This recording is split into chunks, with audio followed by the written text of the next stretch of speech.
সম্মানিত উপস্থিতি, আসুন তাহলে ইব্রাহিম এবং ইসমাঈল আলাইহিস সালামের পিতা এবং পুত্র, আমাদের জাতির পিতা ইব্রাহিম আলাইহিস সালামের তিনি তেনার সন্তানকে নিজ হাতে কোরবানি করেছেন, জবাহ করেছেন। আমরা সন্তান তো দূরের কথা, নিজেদের ক্রয় করে নিয়ে আসা পশুগুলিকে নিজ হাতেও কোরবানি করতে পারি না।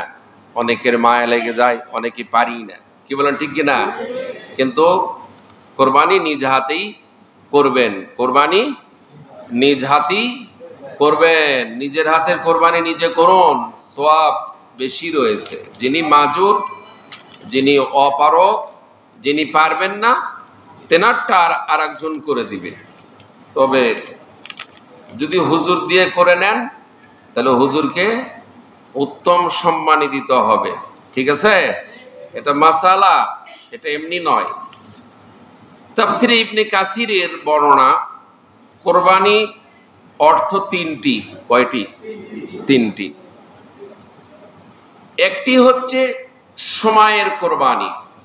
আপনারা যে এখানে যারা আগে এসেছেন সর্বপ্রথম অবশ্যই সময়ের স্যাক্রিফাইস করেছেন, সময় এখানে দান করেছেন। অনেক ভাই এসেছেন 12:30টায়, অনেক ভাই এসেছেন 12:30টায়, ঠিক কিনা? তারা দীর্ঘ সময় এখানে সময় কোরবানি করেছেন। এটা সময়ের কোরবানি, এটা আমরা এখানে সময়ের কোরবানি করছি। 2, আল্লাহর জন্য আমল করা, এটাও কোরবানি। এটা কি? কোরবানি। 3, পশু জবাই করা, এটাও কোরবানি। এবার আসেন সূরা কাউসার, এটা তো আমাদের সকলের জানা সূরা না?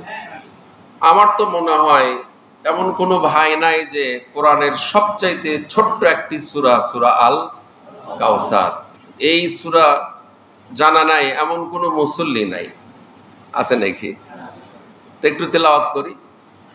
বিসমিল্লাহির রহমানির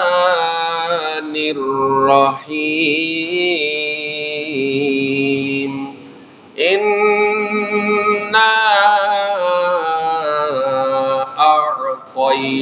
আ'তাইনাকাল কাউসার, নিশ্চয় আমি আল্লাহ হে রাসূল আপনাকে আমি কাউসার দান করেছি। সুবহানাল্লাহ বলেন।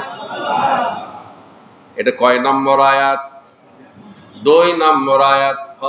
বলেন ফাসাল্লি লিরাব্বিকা ওয়ানহার। 2 নম্বর আয়াত, হে রাসূল আপনি সালাত আদায় করুন। কার? রবের। লি রব্বিকা, রবের। ওয়ানহার, এবং কোরবানি করুন। ফাসাল্লি লিরাব্বিকা ওয়ানহার, নামাজ আদায় করুন এবং কোরবানি করুন। আপনারা বলুন তো, আগে নামাজের কথা বলা হয়েছে না আগে কোরবানির কথা? তাহলে নামাজকে বাদ দিয়ে যারা কোরবানি করতেছে, উল্টা পাল্টা কাজ করতেছে, কথা বলেন ঠিক কিনা? এই কথাগুলি খতিবদের বলা দরকার আছে কিনা? প্রয়োজনীয় কথা কিনা? যতক্ষণ পর্যন্ত সমস্ত খতিবদের বক্তব্য একরকম হওয়া দরকার আছে কিনা? আজকের জুমার দিবস শুধু নয়, আজকের জুমা নয়, প্রত্যেকটি জুমায় দেখতে হবে মুসল্লিদের যেই ব্যাধি, যেই রোগ, যেই বেমার, ওই ব্যাধি ওই রোগের ট্রিটমেন্ট কোরআন দিয়ে দিতে হবে, কোরআন দিয়ে ট্রিটমেন্ট করতে হবে। কোরআনে ট্রিটমেন্ট আছে কিনা? ওয়ানুনাজ্জিলু মিনাল কোরআন, আল্লাহ রাব্বুল আলামিন বলেন আমি কোরআনটা নাজিল করেছি কি জন্য? মা হুয়া শিফাউ ওয়া রাহমাতুল লিল মুমিনিন, এই কোরআনটা আমি আল্লাহ নাজিল করেছি শিফার জন্য। কিসের জন্য? দেহের রোগ, মনের রোগ, শরীরের রোগ, যত রকম রোগ রয়েছে দেহের রোগের জন্য শিফা কোরআন, মনের রোগের জন্য শিফা কোরআন, মানসিক রোগের জন্য শিফা হচ্ছে কোরআন, টেনশন থেকে মুক্ত থাকার জন্য কোরআন। সুবহানাল্লাহ বলবেন না? এরপরে আল্লাহ পাক বলেন ওয়া রাহমা, আমি আল্লাহ আমার মুমিন বান্দাদের জন্য এই কিতাবখানা আমি আল্লাহ রহমত স্বরূপ প্রেরণ করেছি। কতগুলি কথা বললেন এই আয়াতে। শিফা, রহমত কাদের জন্য? মুমিনদের জন্য এই কিতাব নাজিল করা হয়েছে। সুবহানাল্লাহ, সুবহানাল্লাহ। সম্মানিত উপস্থিতি, তাহলে কোরবানি আগে না নামাজ আগে? আজকে মুসলমানরা নামাজকে মাইনাস করে দিয়ে কোরবানি নিয়ে ব্যস্ত হয়ে গেছে। কথা বলেন ঠিক কিনা? এবার বলেন, কোরবানি ফরজ না ওয়াজিব? 5 ওয়াক্ত নামাজ ফরজ না ওয়াজিব? তাহলে নামাজ যদি ফরজ হয়, কোরবানির গুরুত্ব বেশি না কম ফরজের থেকে? ফরজের গুরুত্ব বেশি, ওয়াজিবের গুরুত্ব পরে সিরিয়াল। কথা বলেন ঠিক কিনা? ফরজ ফরজে আইন, ফরজে কিফায়া। জানাজার নামাজ ফরজে কিফায়া, 5 ওয়াক্ত নামাজ ফরজে আইন। এরপরে রয়েছে ওয়াজিব, বেতেরের নামাজ ওয়াজিব, 2 ঈদের নামাজ ওয়াজিব, আইয়ামে তাশরিক পাঠ করা, তাকবীর পাঠ করা ওয়াজিব। আল্লাহু আকবার, আল্লাহু আকবার, লা ইলাহা ইল্লাল্লাহু, আল্লাহু আকবার, আল্লাহু আকবার, ওয়ালিল্লাহিল হামদ। কষ্ট হচ্ছে নাকি? তাকবীর পড়তেও কি আপত্তি আছে নাকি? তাকবীর পড়লে কি মন খারাপ হয় নাকি? মন ভালো হয়, মন ভালো হয়, মন চাঙ্গা হয়। মনে দিলে অন্তরে কলবে প্রশান্তি চলে আসে। আল্লাহু আকবার, আল্লাহু আকবার, আল্লাহু আকবার, লা ইলাহা ইল্লাল্লাহু, আল্লাহু আকবার, আল্লাহু আকবার, ওয়ালিল্লাহিল হামদ। আল্লাহু আকবার, আল্লাহু আকবার, লা ইলাহা ইল্লাল্লাহু, আল্লাহু আকবার, আল্লাহু আকবার, ওয়ালিল্লাহিল হামদ। কি ভালো লাগলো না? তাকবীর কি খালি ওই 5 ওয়াক্ত নামাজের পর পরই পড়বেন না 24 ঘন্টাই পড়বেন? 24 ঘন্টাই পড়বেন এই তাকবীর। যখনই সময় পাবেন তখনই তাকবীর পড়বেন। আমরা মনে করি খালি ওই 5 ওয়াক্ত নামাজের পর পড়ি। জিলহজ মাসের 10 দিন চলেই গেল, আজকে 9 তারিখ, আগামীকাল 10। কিন্তু এই 10 দিনে কতটুকু আমল করলাম? কয়বার তাকবীর পাঠ করছি? খালি তো চার স্টলে চা পান করছি আর কথা বলে সময় ব্যয় করছি, দোকানে বসে সময় ব্যয় করছি। সুবহানাল্লাহি ওয়া বিহামদিহি, সুবহানাল্লাহিল আলিয়্যিল আযীম, আল্লাহু আকবার কাবীরা, সুবহানাল্লাহি বুকরাতাও ওয়া আসীলা, সুবহানাল্লাহি ওয়া বিহামদিহি, সুবহানাল্লাহিল আলিয়্যিল আযীম। এই তাকবীরগুলি বেশি বেশি পাঠ করুন, অনেক নেকি আল্লাহ তাআলা দান করুন। তাহলে কুরআনুল কারীমে সূরা কাউসারের ভিতর আমরা পড়লাম, নামাজে পড়লাম, বক্তৃতায় শুনলাম, ঘোষণা দিলাম, ফাসাল্লি লিরাব্বিকা ওয়ানহার। হে রাসূল, আল্লাহ বলতেছেন, হে রাসূল আপনি নামাজ আদায় করুন, এরপরে আপনি কোরবানি করুন। কার জন্য? রবের, আল্লাহর জন্য কোরবানি হবে না মানুষের জন্য? আজকে মানুষের জন্য কোরবানি হচ্ছে। কথা বলেন ঠিক কিনা? লৌকিকতা, রিয়া, মানুষকে দেখানোর জন্য কোরবানি করে। আল্লাহ পাক বলেন, ওদের কোরবানি আমি কবুল করব না। কোরবানি কবুলের অনেকগুলি শর্ত রয়েছে, ইনশাআল্লাহ সেগুলি বলবো। সময় দিবেন তো? ইনশাআল্লাহ। তাহলে 3 নম্বর হচ্ছে পশু জবাই করা। তাফসিরে ইবনে কাসিরের বর্ণনা মতে আমরা জানতে পারলাম কোরবানির অর্থ 3টি। সময়ের কোরবানি, আল্লাহর জন্য আমল করার কোরবানি, আর পশু জবাই করা কোরবানি। এবার আসেন কোরবানি কবুলের শর্ত 10টি। কয়টি? 10টি। এগুলো আমি গবেষণা করে বের করছি কোরআন থেকে। 1 নম্বর, বুখারী শরীফের হাদিস, ইন্নামাল আমালু বিন্নিয়াত। নিয়ত সহি করতে হবে। 1 নম্বর নিয়ত। নিয়ত যদি সহি না হয় তাহলে কোরবানি শেষ। 1 নম্বর নিয়ত। এরপরে আল্লাহ পাক বলেন ওয়ামা উমিরু ইল্লা লিয়াবুদুল্লাহা মুখলিসিনা লাহুদ্দিন। নিয়তকে খালেস করে নাও, কার জন্য? আল্লাহর জন্য। 2 নম্বর, রাসূল করিম সাল্লাল্লাহু আলাইহি সাল্লামের তরিকা অনুযায়ী জবাহ করতে হবে না। আপনার ইচ্ছা মতো জবাহ করবেন, যেটি খুশি সেটি জবাহ করবেন না। মা আতাকুমুর রাসূলু ফাখুযুহু ওয়া মা নাহাকুম আনহু ফান্তাহু। রাসূল বলেন, আল্লাহ পাক বলেন, তোমাদের রাসূল তোমাদের জন্য যা নিয়ে এসেছে এটা তোমরা গ্রহণ করো, আর যা নিষেধ করে তার থেকে তোমরা বিরত থাকো। রাসূলের তরিকা হচ্ছে জবাইয়ের পূর্বে ওযু করে নিতে হবে। আমরা যেগুলা কষায়ের গোশত খাই, ওরা ওযু করে নাকি? পেশাব করে পর্যন্ত পানি লাই না, কুলুপ পর্যন্ত করে না, ধোয়া নাই, মোছা নাই।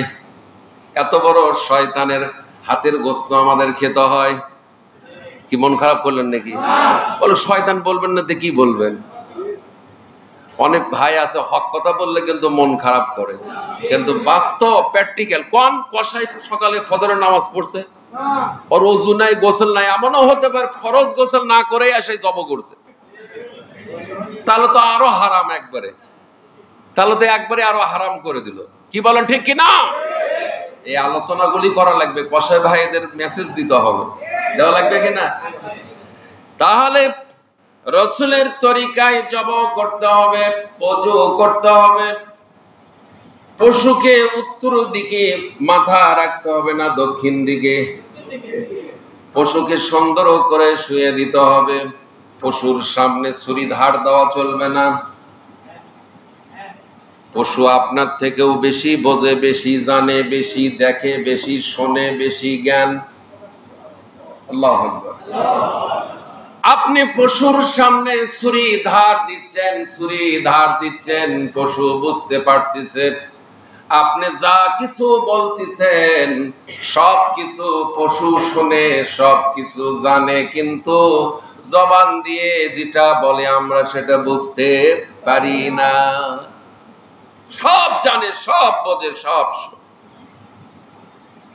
হাদিস শরীফে এসেছে, কোন মৃত্যু মাইয়েতের কবরে যদি আযাব হয়, আর ওই মাইয়েতের পোষা যদি কোনো কুকুর থাকে, কোনো পশু থাকে, সে বুঝতে পারে। আল্লাহু আকবার।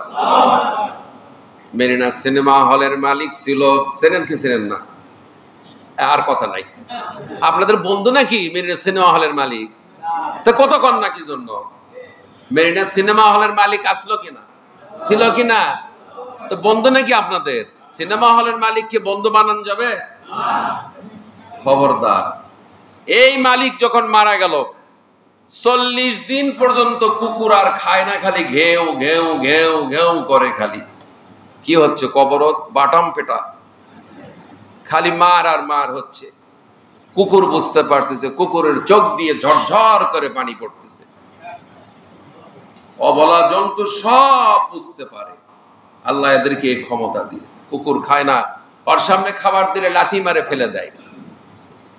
বুঝতে পারতেছে ওরা মনিবের, কুকুরের মনিবের কষ্ট হচ্ছে কবর। সিনেমা হলের মালিকগুলি কি এদেরকে মুমিন বলা যাবে? ইমানদার বলা যাবে? তবে এখন আর সিনেমা হল লাগতেছে না, এখন হাতের ভিতর সিনেমা হল। এখন হাতের ভিতর সিনেমা হল, কোথাও আর যাওয়া লাগছে না, সব সিনেমা হল বন্ধ হয়ে গেছে। আগে টিকিট কাটে, ক্যান্টনমেন্টে একটা সিনেমা হল ছিল, নাম কি তার? না আর দেখি বলেন। এই জাহাঙ্গীরবাদ ক্যান্টনমেন্ট, অসুবিধা নেই, বলার অনুমতি দিছি। অডিটোরিয়াম, ওই জায়গায় নাকি আরো বেশি খারাপ হতো, দেখাতো বেশি, নেকেট দেখাতো, যুবকরা ওই জায়গায় বেশি যেত। বাংলার পবিত্র জমিনকে তোমরা নাপাক করে দিয়েছো। আর কোনো ব্যবসা নাই ভাই, আর কোনো ব্যবসা নাই। সিনেমা হল দিয়ে মানুষের ইমানগুলি তোমরা নষ্ট করে দিয়েছো, না ইমান মজবুত করে দিছে? ইমান ভালো করে দিছে ওরা। আপনাকে কথার সায় না দিলে বুঝতে হবে যে ওরা আরো ইমান পরিশুদ্ধ করছে, ইমান ইমান শেষ করে দিছে ওরা। ভাইজান কি কোন? সম্মানিত উপস্থিতি, সিনেমা হলগুলি বন্ধ হয়ে গেছে, কিন্তু বাড়িতে সিনেমা হলগুলি এখন চালু হয়ে গেছে, হাতে হাতে সিনেমা হল। সম্মানিত উপস্থিতি, রাসূলের তরিকা অনুযায়ী জব করতে হবে, পশুকে কষ্ট দেওয়া যাবে না। আমরা পশুকে ফেলে রেখে ছুরি ধার দেই, নিয়ত বলতেছে নিয়ত করিনি, এখনো নিয়ত করিনি। যার কোরবানি তাই এখনো নাই, দেরি করা লাগবে, গরু ওটি বাঁধা থাক, এরকম লোক আছে না? হাদিস শরীফে এসেছে কোরবানি জন্তুকে খুব তাড়াতাড়ি জব করবে। সাইয়েদনা ইব্রাহিম আলাইহিস সালাম ইসমাঈলকে তাড়াতাড়ি জব করছে না দেরি করছে? বরং ইসমাঈল বলছে আব্বাজান তাড়াতাড়ি জব করুন। এখান থেকে একটি সুন্নাহ পরিষ্কার, কোরবানির জন্তুকে দেরি করবেন না, তাড়াতাড়ি ফালাবেন, তাড়াতাড়ি জব করবেন। কি বলেন, ঠিক কিনা? রাসূলের তরিকায় জব করতে হবে। 3 নম্বর, হালাল টাকা দিয়ে কোরবানি কিনতে হবে, না হারাম টাকা দিয়ে?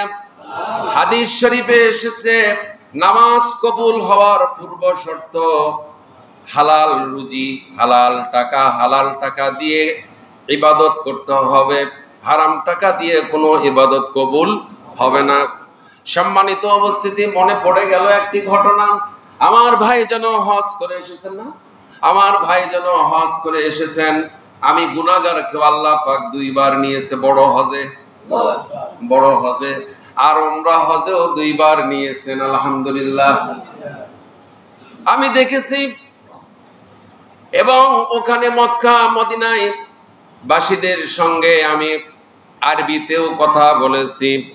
তারা বললেন, হাদিস শরীফেও এসেছে, হাদিসটা তিনারা বললেন, হাদিসটা হচ্ছে এই, যে সমস্ত প্রায় 1.5 কোটির মতন মানুষ এবছর হজ করতেছেন, যে সমস্ত হাজিগুলির হজ কবুল হবে তাদের পাথরগুলি জামরাতে থাকবে না। পাথর মারার সঙ্গে সঙ্গে যাদের হজ কবুল, তাদের পাথরগুলি গায়েব থেকে ফেরেশতারা এসে তাদের পাথরগুলি ওখান থেকে সরিয়ে নিয়ে চলে যাবে। আর যাদের হজ কবুল হয় নাই, হারাম টাকা দিয়ে যারা হজে গেছে, তাদের পাথরগুলি ওই জায়গায় পড়ে থাকে। হজের পরে সৌদি সরকার এই পাথরগুলি সরানোর জন্য ট্রাক সেট করে, ওখানে ট্রাক দিয়ে ওই পাথরগুলি সরে নিয়ে যায়। চিন্তা করছেন? এখন খালি যদি এই সিস্টেম থাকতো যে যার হজ কবুল হয়েছে তার পাথর চলে গেছে, এখনই যাই পাথর মারলো টাটকা, এবারে ওর পাথর কমা কোনো নিয়ে গেল, নোটি পড়ে থাকলো, এইরকম যদি সিস্টেম থাকে ওটি ধরা খায় যেত। ভাই ধরা খাত কিনা? সম্মানিত উপস্থিতি, আদম আলাইহিস সালামের পুত্র, খারাপ লাগতেছে নাকি? তাহলে বলতে অসুবিধা নাই তো। আদম আলাইহিস সালামের 2 জন পুত্র ছিল, আমাদের জানা রয়েছে। একজনের নাম হাবিল, আর একজনের নাম কাবিল। হাবিলের সঙ্গে যমজ যে সন্তান গ্রহণ করেছিল 2 জন, একজন ভাই আর একজন বোন। হাবিলের বোনটা সুন্দর ছিল, আর কাবিলের সঙ্গে যে বোন জন্মগ্রহণ করেছিল ওই বোনটি ছিল অসুন্দর। এখন কাবিল হাবিলের যে বোন সুন্দর, ওকে বিবাহ করবে, যদি বলেন নাউজুবিল্লাহ। শরিয়া বিধান হচ্ছে, ওই সময়ের শরীয়তের বিধান হচ্ছে, এখন কিন্তু না। এখন আবার যায় আর একজন শুনে বলবে যে হুজুর তো বক্তৃতা করলো, বোনক বিবাহ করা আছে, জায়েজ আছে, যদি বলেন নাউজুবিল্লাহ। ওই সময়ের হুকুম ছিল, শরিয়া ছিল, এক এক সময়ের শরিয়া আল্লাহ তাআলার নির্দেশে নবীদের উপর আল্লাহ দান করেছে, সুবহানাল্লাহ। ওই সময়ের শরীয়তের হুকুম ছিল, হাবিলের সঙ্গে যে বোনটা জন্মগ্রহণ করেছে এই বোনকে কাবিল বিবাহ করবে, আর কাবিলের সঙ্গে যেই বোনটা জন্মগ্রহণ করেছে ওই বোনটাকে হাবিল বিবাহ করবে। বোঝা গেছে? হাবিলের মেষ, তার পরিচালক ছিল, অনেকগুলি তার মেষ ছিল, আদম আলাইহিস সালাম বললেন, আল্লাহর নির্দেশ এসে গেছে, তোমরা কোরবানি করো। হাবিল কোরবানি করলো, তার মেষের ভেতর সবচাইতে উৎকৃষ্ট, সবচাইতে সুন্দর, সবচাইতে মোটা তাজা, সবচাইতে ভালো, সবচাইতে সুস্থ, সবচাইতে প্রিয় যেই মেষটি, ওই মেষটিকে হাবিল কোরবানি করে ফেলে রেখে দিল। আর আসমান থেকে আগুন এসে ওই কোরবানিটাকে ভস্ম করে দিল। ভস্ম করে দেওয়া মানে কি? কোরবানি কবুল হয়ে গেছে। আজকে যদি এই সিস্টেম থাকে কি অবস্থা হবে? সব কটাই দুনিয়াতেই ধরা খেয়ে যাবে। পয়সা যার হালাল, কোরবানি তার কবুল। পয়সা যার হারাম, তার কোরবানি আগুন এসে ভস্ম, কোরবানি ওই জায়গায় পড়ে থাকে। কিন্তু এখন তো গোশত খাওয়ার নির্দেশ এসে গেছে হাদিস কোরআনে, তাই না? তাহলে কাবিল বিজনেস করত, আপনার ফসল এগুলির বিজনেস সে করত। তার মনটা কত নিকৃষ্ট ছিল। ফসলের ভিতর যেগুলি পচে গেছে, নষ্ট হয়ে গেছে, ওই পচা জিনিসগুলি সে রেখে আসলো।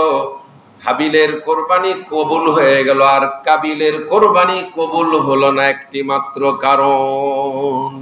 বুঝতে পারছেন? আজও যদি এই সিস্টেম চালু থাকতো কি অবস্থাটা হতো? মাঠে ময়দানে প্রমাণ হয়ে যেত এবারে ওর অমুকের কোরবানি কবুল হয় নাই, কেন? ওর টাকা হালাল নয়। হজের বিষয়ও তাই, এবারে অমুক লোকের হজ এবার কবুল হয় না, ওই পাথর মারছে কিন্তু ওর পাথর ওটি পড়ে থাকছে, পাথর ফেরেশতা নিয়ে যায় নাই। এর থেকে ডাইরেক্ট আল্লাহর কুদরত, আল্লাহর ক্ষমতা, আল্লাহর পাওয়ার আর কি দেখতে চান? ডাইরেক্ট পাথর মারতেছে যে লোকটা হালাল টাকা নিয়ে গেছে হজ করার জন্য, তার পাথর ফেরেশতারা নিয়ে চলে যাচ্ছে। আল্লাহু আকবার! এটা কি সাংঘাতিক কথা না? কিন্তু আল্লাহ পাক হিজাব দিয়ে, প্রোটেকশন দিয়ে, পর্দা দিয়ে রেখে দিয়েছে। কারটা কবুল হচ্ছে, কারটা কবুল হচ্ছে দেখার কোনো ক্ষমতা নেই। তিনি যদি ইচ্ছা করেন দেখিয়ে দিতে পারতেন না? পারলে উম্মতে মুহাম্মাদি অপমানিত হয়ে যাবে। উম্মতে মুহাম্মাদি অপমানিত হবে যে রাসূলের সম্মানে আজকেও কোরবানি কারটা কবুল হচ্ছে, কারটা কবুল হচ্ছে না, হজও কারটা কবুল হচ্ছে, কারটা কবুল হচ্ছে না, আল্লাহ পাক গোপন রেখে দিয়েছে। আল্লাহু আকবার, আল্লাহু আকবার! কিভাবে আল্লাহ গোপন করে রেখে দিয়েছে। সম্মানিত উপস্থিতি, 4 নম্বর, পশু শরীয়ত সম্মত হতে হবে। শরীয়ত বয়স লাগবে গরুর 2 বছর। ওই এখন 1 বছর 1.5 বছর গরু নিয়ে যায় কোরবানি করতেছে। শরীয়তের বিধান হচ্ছে পশু সুন্দর হতে হবে, সুস্থ হতে হবে, স্বাস্থ্যবান হতে হবে, মোটা তাজা হতে হবে। এখন পশু যে জায়গায় জবাই করা হবে ওই জায়গা পর্যন্ত হেঁটে পর্যন্ত যেতে পারে না। কানা, খোড়া, ন্যাংরা, হাড়ের মর্জা পর্যন্ত শুকে গেছে, চলতে পারে না। এমন পশু কিনে এসে কোরবানি করে দিল। এই জন্য বলা হচ্ছে পশু শরীয়ত সম্মত হতে হবে। 5, মুত্তাকি হতে হবে। যিনি কোরবানি দিবেন তেনাকে মুত্তাকি হতে হবে। মুত্তাকি মানে কি? নামাজ পড়ে না তাকে মুত্তাকি বলা যাবে? নামাজ পড়ে না কিন্তু কোরবানি ঠিকই দেয়। নামাজ পড়ে নাই, নামাজ নাই কিন্তু কোরবানি ঠিকই আছে। এই হলো অবস্থা। 6 নম্বর হচ্ছে বিনয়ী হতে হবে। কি হতে হবে? বিনয়ী হতে হবে। বিনয় না হলে হবে না। এটাও সূরা হজ্জের 34 নম্বর আয়াত। সময় কম, আমি সেদিকে যেতে পারতেছি না। বিনয় মানে আপনি কোরবানি দিয়েছেন, আপনার এই গোশতটা আপনার আত্মীয় স্বজন, আপনার একেবারে নিকটতম প্রতিবেশী, আপনার গরিব মিসকিন অসহায় মানুষদেরকে কোরবানির গোশতগুলি দান করে দিবেন। একেই বলা হয় বিনয়। কি বলেন? না খালি ফ্রিজের ভিতর তোলা হবে? আল্লাহ তো ক্ষমতা দিয়েছে, আপনি এবছর 2 লাখ টাকা, 1.5 লাখ টাকা, 3 লাখ টাকা, 4 লাখ টাকা দিয়ে কোরবানি কিনছেন। আল্লাহ অর্থ সম্পদ আপনাকে দিয়েছেন।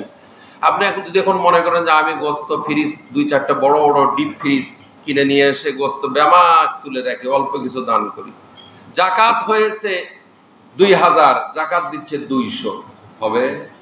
কোরবানিও ঠিক তাই। কোরবানি দিতে পারবে 10টা, দিচ্ছে 1টা। অর্থ সেভ করতেছে। কি করতেছে? সেভ করতেছে। কোরবানি যতগুলো দিতে পারবেন আপনার ক্ষমতা, একটা কেন 10টা দেন, যতগুলি লোম আছে প্রত্যেক লোমকূপের বিনিময়ে আল্লাহ তাআলা নেকি দান করবে। এবং 10টা কোরবানির গোশত আপনি গরিবদেরকে আরো বেশি করে দিতে পারবেন। যতই আপনি দান করবেন ততই আপনার আল্লাহ তাআলা সওয়াব দান করবে। 7 নম্বর, আল্লাহর নাম নিলে অন্তর কেঁপে উঠবে। আল্লাহর নাম নিলে অন্তর কেঁপে উঠবে, এমন ব্যক্তি কোরবানি আল্লাহ পাক কবুল করে নেবেন। সকল পরীক্ষায় ধৈর্যশীল হতে হবে। 9 নম্বর, নামাজ কায়েম করতে হবে। 10 নম্বর, আল্লাহর রাস্তায় খরচ করতে হবে। সূরা হজ্জের 35 নম্বর আয়াত। কোরবানি কবুলের শর্ত সমূহগুলো আমি আপনাদের মাঝে বললাম। সম্মানিত উপস্থিতি, এবার আসেন, ঈদের দিন সকালবেলা পশুর সামনে চাকু ধার দেওয়া যাবে না। নিজের কোরবানি নিজে করার চেষ্টা করতে হবে। যারা ধরবে সবাইকে দোয়া বলতে হবে। 4টা রগ কাটতে হবে, কিন্তু খোসা দিতে দেওয়া যাবে না। অনেকে খোসা দেয় না, এরকম হ্যাঁ খোসা দেয়। 5, জবে করার সময় কোনো ভাবেই ফরজ তরফ করা, ফরজ তরফ বুঝছেন তো, হাঁটুর ওপর কাপড়, ফরজ তরফ করা যাবে না। 6, পশু না মরা পর্যন্ত, জীবন না যাওয়া পর্যন্ত পশুর গা থেকে চামড়া ছেলা যাবে না। 7, যারা কসায় তাদের টাকা দিতে হবে। কোরবানির গোশত দিয়ে বিনিময় করবেন না, কসাইয়ের সঙ্গে দর দাম কন্টাক্ট করে তারপরে জব করবেন, ওই গোশতের বিনিময়ে করা যাবে না। আল্লাহ তাআলা সূরা আনআমের 162 নম্বর আয়াত, ইন্না সলাতি ওয়া নুসুকি ওয়া মাহইয়ায়া ওয়া মামাতি লিল্লাহি রাব্বিল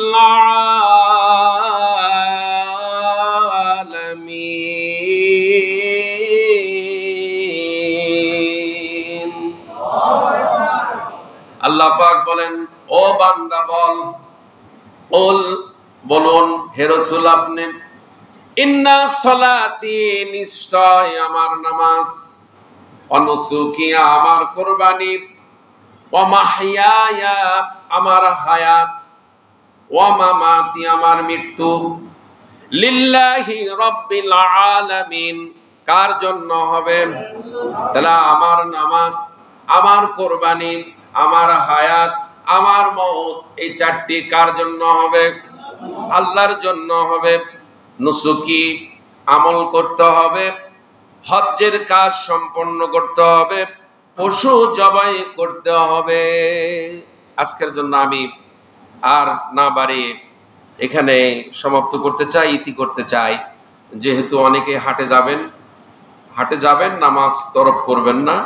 শেষ একটা আয়াত বলেই আমি আলোচনা শেষ করব ইনশাআল্লাহ। একটা আয়াত গত জুমায় বলেছি, আজকে আবার বলা দরকার। এটা সূরা মায়েদার, ওয়াতলু আলাইহিম নাবা আবনাই আদমা বিল হাক্কি ইয ক্বাররাবা কুরবানান ফাতুকবিলা মিন আহাদিহিমা ওয়া লাম ইউতাকাব্বাল মিনাল আখিরি ক্বালা লা কুতুলান্নাকা ক্বালা ইন্নামা ইয়াতাকাব্বালুল্লাহু মিনাল মুত্তাকিন। হে নবী, আপনি এদের কাছে আদমের 2 পুত্রের গল্প যথাযথভাবে শুনিয়ে দিন। যে গল্প একটু আগে করা হয়েছে, গল্পটি ছিল যখন তারা দুজনেই আল্লাহর নামে কোরবানি পেশ করলো, তখন তাদের মধ্যে একজনের কাছ থেকে কোরবানি কবুল করা হলো, আর একজনের কাছ থেকে তা কিছুতেই কোরবানি কবুল করা হলো না। যার কোরবানি কবুল করা হয় নাই সে বলল, আমি অবশ্যই তোমাকে হত্যা করব। হাবিলকে হত্যা করে সে কথা বলতেছে, আমি অবশ্যই তোমাকে হত্যা করব। সে বলল, আল্লাহ তাআলা তো শুধু পরহেজগার লোকদের কাছ থেকেই কোরবানি কবুল করেন। হাবিল ছিল পরহেজগার, কাবিল ছিল পরহেজগার নয়। দেখেন সূরা মায়দা, আল্লাহ পাক তো শুধু পরহেজগারদের লোকদের কাছ থেকেই কোরবানি কবুল করেন। হাবিল তার প্রিয় জিনিস আল্লাহর জন্য কোরবানি করেছিল। ইব্রাহিম আলাইহিস সালাম তার প্রিয় পুত্র আল্লাহর জন্য কোরবানি করেছিল। ইন্নামা ইয়াতাকাব্বালুল্লাহু মিনাল মুত্তাকিন, কেবলমাত্র মুত্তাকিনদের কোরবানি কবুল। আমরা যদি মুত্তাকি হই আমাদের কোরবানি আল্লাহ কবুল করবেন। মুত্তাকি না হলে, মুত্তাকি অর্থ আল্লাহকে ভয় করে চলা, তো যে লোক আল্লাহকে ভয় করে চলবে সে লোক কি নামাজের সময় দোকানে বসে থাকবে, রিকশার সিটের উপর বসে থাকবে, গাড়িতে বসে থাকবে, অফিসে বসে থাকবে, হাটে বাজারে মাঠে ঘাটে রাস্তায় চলাচল করবে? যে লোক মুত্তাকি সে লোক সাত মাথায় আজান হওয়ার পর, আমি দেখেছি রমজান মাসে, ভাইও দেখেছে, ইফতারির ঠিক পূর্ব মুহূর্তে রাস্তায় আর কোনো লোক থাকে না। ঠিক 11 মাসও তাই হবে, 11 মাসও সাত মাথায় খালি হবে আজানের সময়, সাত মাথায় একদম শূন্য। কিন্তু দেখা যায় কিসের আজান কিসের নামাজ, হাজার হাজার মানুষ, কি বলে ঠিক কিনা? আজ যদি আজানের সময় সাত মাথায় গাড়ি রেখে সব লোক যদি মসজিদে আসতো, এই মসজিদ 20 তালা দিয়েও হতো না। আসলে নামাজি মুসল্লি পাওয়া যায় না। সুতরাং বেনামাজির কোরবানি আল্লাহর দরবারে কবুল, মুত্তাকি ছাড়া তার কোরবানি আল্লাহর দরবারে কবুল। সারা বছর নামাজ নাই, একখানা কোরবানি আদায় করে মুসলমান হবার চাই। কি বলেন? এটা মুত্তাকি বলে? এটা শয়তান বলে। এটা কি বলে? ওটা তো শয়তান হয়ে গেছে, ওটা তো বেঈমান হয়ে গেছে, ওটার ঈমান নাই। ঈমান আছে নাকি? রাসূল বলেছেন, রাসূলের হাদিস, মান তারাকাস সালাতা মুতাআম্মিদান ফাকাদ কাফার, ইচ্ছা করে যে নামাজ ছেড়ে দিল সে কাফের হয়ে গেল। কি হয়ে গেল? ওর তো ঈমানই নাই, ওর কোরবানি কিসের আল্লাহ কবুল করবে? ওই তো কাফের হয়ে গেছে। কি হয়ে গেছে? কাফের কাফের কাফের। রাসূল বলেছেন, মান তারাকাস সালাতা মুতাআম্মিদান ফাকাদ কাফার, ইচ্ছা করে যে নামাজ ছেড়ে দেয় সে কাফের হয়ে যায়। ওর ভেতর আর হিন্দুর মধ্যে কোনো পার্থক্য নাই। ও যে নামাজ ছেড়ে দেয় ওর ভেতর আর খ্রিস্টানের মধ্যে কোনো পার্থক্য নাই। যে নামাজ ছেড়ে দেয় ওর ভেতর আর ইহুদি নাসারার ভেতর কোনো পার্থক্য নাই। ও বেঈমানের কোরবানি আল্লাহ দরবারে কবুল হবে না। সারা বছর নামাজ নাই, রমজানের রোজা নাই, গোশত খাবার জন্য কোরবানি দেয়, ওর কোরবানি আল্লাহর দরবারে কবুল হবে না। কেবলমাত্র মুত্তাকির কোরবানি কবুল হবে। গান বাজনা যারা করে তাদের কোরবানি আল্লাহর দরবারে কবুল হবে না। পাচ্ছেন কি? শরিয়া যেটা বলে তার বিপরীত আপনি চলবেন, চলে কোরবানি দিবেন আর কোরবানি কবুল হয়ে যাবে। এতই সহজ, এতই সহজ করে দিয়েছে আল্লাহ। তাহলে এই কোরআন নাজিল করা লাগতো না, রাসূলের হাদিস তাহলে আসতো না। আমরা কোরআন থেকে হাদিস থেকে দলিল দিয়ে কথা বলি, দলিলের বাহিরে কোনো আমরা কথা বলি না। আসেন, ওয়ান জাবির রাদিয়াল্লাহু তাআলা আন্নাহু ক্বাল রাসূলুল্লাহ সাল্লাল্লাহু আলাইহি ওয়াসাল্লাম, বাইনাল আবদি ওয়া বাইনাল কুফরি তারকুস সালাত। আল্লাহর বান্দা আর কাফেরের মধ্যে পার্থক্যই হচ্ছে নামাজ। জন্য নামাজ আগে, নামাজ আগে। অন্ধকেও নামাজ থেকে মার্সি করা হয় নাই। উম্মে মাকতুম রাসূলের কাছে এসে বলতেছেন, ইয়া রাসূলুল্লাহ, আমি তো অন্ধ মানুষ, আমাকে নামাজ থেকে কি রুখসত দেওয়া যায়? হুজুর বলতেছেন, আজান শুনবে, আজানের জবাব দিবে, অন্ধ চলে যাচ্ছে। হুজুর বলতেছেন, সাহাবী ওই অন্ধক ডাক দাও। তখন চলে আসলো। আল্লাহ রাসূল বললেন, তোমার জন্য মার্সি নাই, যেভাবেই হোক তোমাকে মসজিদে গিয়ে জামাতে নামাজ আদায় করতে হবে। আপনি চোখওয়ালা মানুষ হয়ে ইচ্ছে করে নামাজ ছেড়ে দিবেন, আল্লাহ আপনাকে মাফ করে দিবে, ক্ষমা করে দিবে। এতই সহজ। আসুন, আজকে আর নয়।